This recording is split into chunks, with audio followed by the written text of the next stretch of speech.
Gamtaan ulamaa'i baha Oromiyaa laffaatii lakkifnee namuutu dhagayaa dirrabbii gaddaaguuf halkanii fi guyyaa dirrabbii gaddaaguuf halkanii fi guyyaa tokkummaa islaamaa dur facaase diinni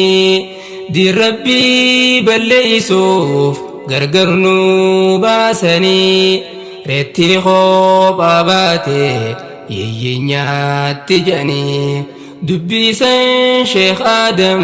dura dhaabbatanii qabsoosaa saniini nu gahee diin kuni jannata kenniifi rabbi yaa rahmaanii جنتا خلني في ربي يا رحماني gamtaa ulamaa'i sheekhaatuhu moggaase bu'uuraa isiitiis gadhaabee qindeeyse sheekanaddaan bahees walitti tokkoomse kan waliin beeynellee fidee wal barsiise bu'aa tokkummaadha hujiidha mul'ise bu'aa tokkummaadha hujiidha mul'ise.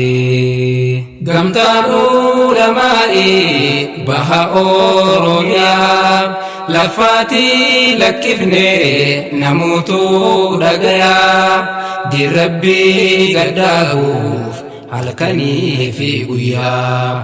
dirrabbii gaddaaguuf halkanii fi guyyaa bu'aa gamtaa kanaa namayyuu dhagahee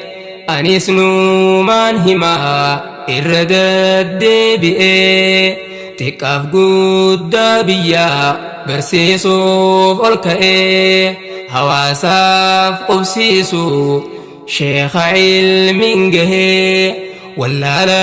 balleeysuuf qabsoo guddaa tahee firqaa biyya diiduu balleeysuu dhachehee sunnaa nabii tiisuuf ulamaa wal tahee bu'aa gamtaa kanaa antanaan dhagahee bu'aa gamtaa kanaa antanaan dhagahee laffaatii sheekaatiin ulamaan tokkoome hawaasa barsiisuuf jaalala wal waame amaanaa diin kanaa hujitti hiikame biyyi keenya diiniin eeganuuf faayame alhamdulillahi rabbiin nuuf arjoome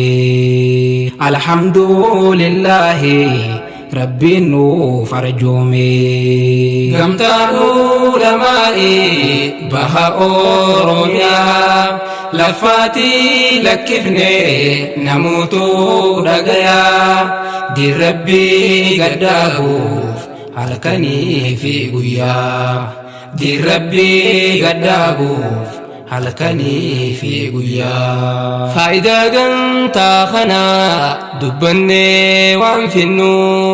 hawaasni muslimaa wanni waliif dhaamnu gamtaa ulamaa'i mirgaan haa qabannu waan dandeenyu maraan cinaa haa dhaabbannu lukkuu hamma lubbuu irraa hin qusannu diiniin galman gahu hamma akkas taanu diiniin galman gahu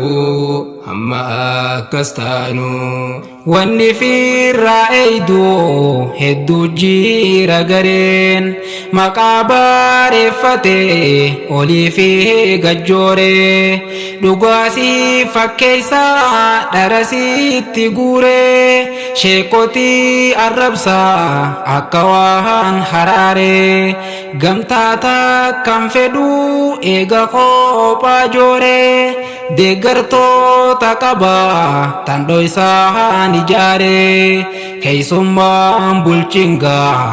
yooniif sitti gore keeysummaan bulchingaa yooniif sitti gore gamtaan ulamaa'i baha oromiyaa lafaatii lakkifne namuutu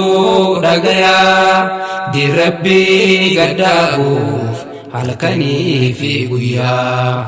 dirrabbii gaddaabuuf halkanii fi guyyaa dirrabbii gaddaabuuf halkanii fi guyyaa dirrabbii gaddaabuuf halkanii fi guyyaa